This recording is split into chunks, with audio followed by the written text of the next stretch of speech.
হজরত মুসা আলাইহিসসালাম একদিন আল্লাহর কাছে জিজ্ঞাসা করলেন, হে প্রভু, আমার অনুসারীদের মধ্যে কে সবচেয়ে বড় পাপী? আল্লাহর উত্তরে, যে ব্যক্তি সর্বপ্রথম এই পথ অতিক্রম করবে সেই ব্যক্তিই হলো তোমার অনুসারীদের মধ্যে সবথেকে বড় পাপী। আল্লাহর কথা অনুযায়ী হজরত মুসা আলাইহিসসালাম বসে দেখছেন। কিছুক্ষণ পর দেখলেন এক ব্যক্তি ছোট্ট একটি ছেলেকে কোলে করে পথ অতিক্রম করছে। হজরত মুসা আলাইহিসসালাম বুঝে ফেললেন এই সেই বড় পাপী। হজরত মুসা আলাইহিসসালাম আল্লাহকে বললেন, হে প্রভু, এখন আমাকে সবচেয়ে নেকি মানুষটিকে দেখান। আল্লাহর উত্তরে আল্লাহ তাআলা বললেন, সূর্য ডোবার সাথে সাথে যে লোকটি তোমার পূর্বস্থান অতিক্রম করবে সেই হচ্ছে সবথেকে নেকি বান্দা। হজরত মুসা আলাইহিসসালাম সূর্য ডোবার শেষ আগের থেকে বসে রইলেন। যেই সূর্য ডুবছিল দেখলেন সে সকালের ওই ব্যক্তিটি ছোট ছেলেকে কোলে করে ফিরে যাচ্ছে। মুসা আলাইহিসসালাম হতভম্ব হয়ে আল্লাহকে জিজ্ঞাসা করলেন, প্রভু, একই ব্যক্তি মহাপাপী আবার মহানেকি। আল্লাহ বললেন, হে মুসা, সকালে যখন এই ব্যক্তি ছেলেকে সাথে নিয়ে তোমাকে অতিক্রম করে জঙ্গলে প্রবেশ করলো, তখন কোলের ছেলেটি বাবাকে প্রশ্ন করেছিল, বাবা, এই জঙ্গল কত বড়? বাবা উত্তরে বলেছিল, অনেক বড়। ছেলে আবার প্রশ্ন করলো, বাবা, জঙ্গল থেকে কি বড় কোনো কিছু আছে? তখন বাবা বলেছিল, হ্যাঁ বাবা, ওই পাহাড়গুলো জঙ্গল থেকে অনেক বড়।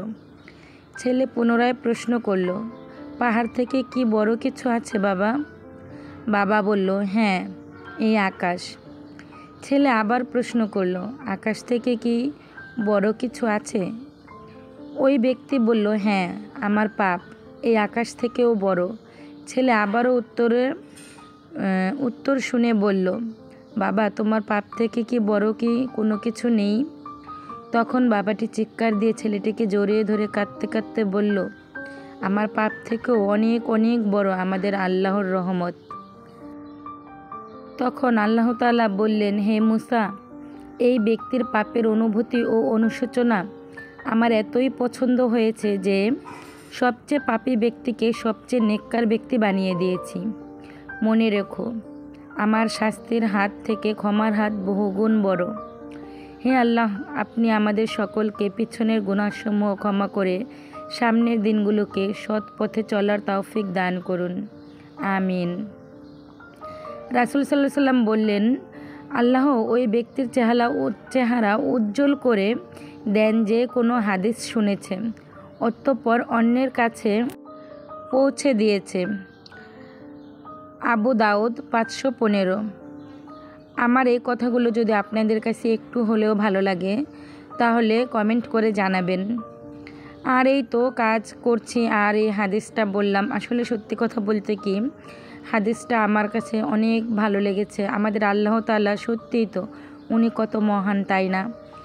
আল্লাহ তাআলার কাছে এমন কেই নেই, কিন্তু আমরা আল্লাহ তাআলার কাছে চাইতে পারি না। হয়তো চাওয়ার মতো করে চাইতে পারি না, আল্লাহকে ডাকার মতো করে ডাকতে পারি না।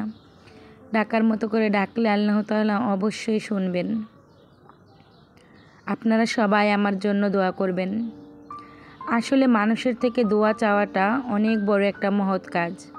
আপনি যে কারো মানুষের থেকেই দোয়া চাইতে পারেন, হোক সে ছোট হোক সে বড়, যে কোনো মানুষকেই সালাম দিতে পারেন, হোক সে ছোট এবং বড়।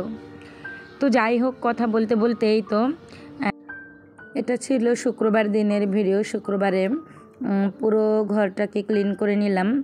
আসলে আপনারা তো ভিডিওর শুরুতেই দেখতে পেয়েছেন যে আমি পুরো ঘরটাতে যে আমরা আন্ধোয়া বলি, অনেক আন্ধোয়া পড়েছে, তো সেই আন্ধোয়াগুলোকে পরিষ্কার করলাম। তারপর হচ্ছে গিয়ে ফ্যানটাকে পরিষ্কার করলাম। আর এই তো আমার এলোমেলো ছোট্ট বারান্দাটাতেও চলে এসেছি, আর বারান্দাটাও পরিষ্কার করে নিলাম। আর এই তো দেখেন ছোট্ট রাফিয়া, ও কিন্তু আমার ভিডিওর সাথে ভিডিওতে আসার জন্য কেমন করছে। আর এখন ওকে ভিডিওতে নিয়েছি তো ওর মায়ের নামে নালিশ করতেছে আর বলতেছে যে আম্মু আমাকে মারছে।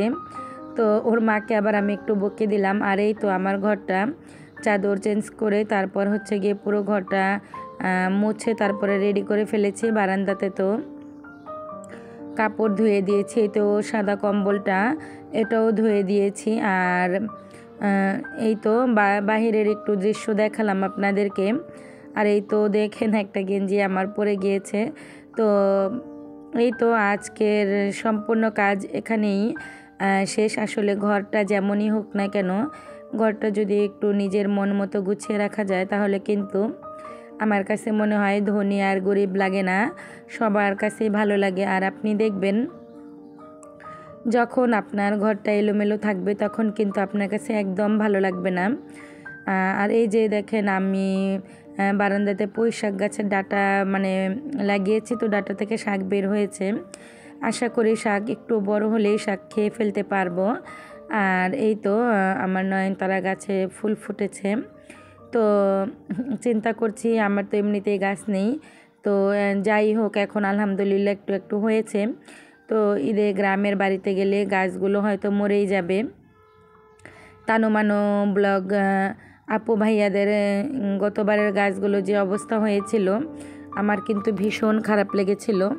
আর আমার তো এখন সামান্য কয়টা গাছ।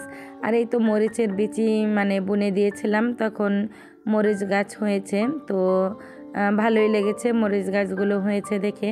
জানি না এর ফলন হবে কি না, ফল খেতে পারবো কি না, মানে মরিচ খেতে পারবো কি না।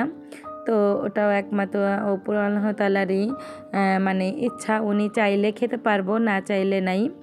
তো বারান্দা থেকে ঘরের একটু ফোকাস নিলাম, ভালোই লাগছিল দেখতে। আর ওই যে আমি জানালা দিয়ে ভিডিও করতেছি, তো আমার ঘরটাতে কিন্তু প্রচুর পরিমাণে আলো বাতাস আসে, ভালোই লাগে। তো আর বেশি বকবক করব না, আপনাদের সাথে অনেক বকবক করেছি। যারা ভিডিওটা এই পর্যন্ত দেখেছেন তাদের সবাইকে অসংখ্য অসংখ্য ধন্যবাদ। আজ এ পর্যন্তই, সবাই ভালো এবং সুস্থ থাকবেন। আর এই তো এখন কিন্তু এটা হচ্ছে গিয়ে বিকেলবেলা, এখন তো ঘর দুয়ার তো সম্পূর্ণই রেডি, ঘরে তো আর কোনো কাজ নেই। এখন আর কি ইফতারি আর সেহরিতে এবং ভোর রাতে সন্ধ্যা রাতে খাবারের জন্য খাবার রেডি করতে চলে যাব। আর এই যে আরেকটু ঘুরিয়ে ফিরে আপনাদেরকে দেখাচ্ছি, একদম মানে ক্লিন করে ফেলেছে ঘরটা। তো যারা এখনও লাইক দেননি, যদি ভুলে যান প্লিজ একটা লাইক দিয়ে ভিডিওটি শেষ করার অনুরোধ রইল। আর আপনাদেরকে এখনই তো রান্নাঘরে নিয়ে যাব, রান্নাঘরে থেকে একদম একেবারেই বিদায় নিয়ে নেব। আমি তো রান্না করব, আপনারা ভালো থাকবেন। আল্লাহ হাফেজ, আসসালামু আলাইকুম।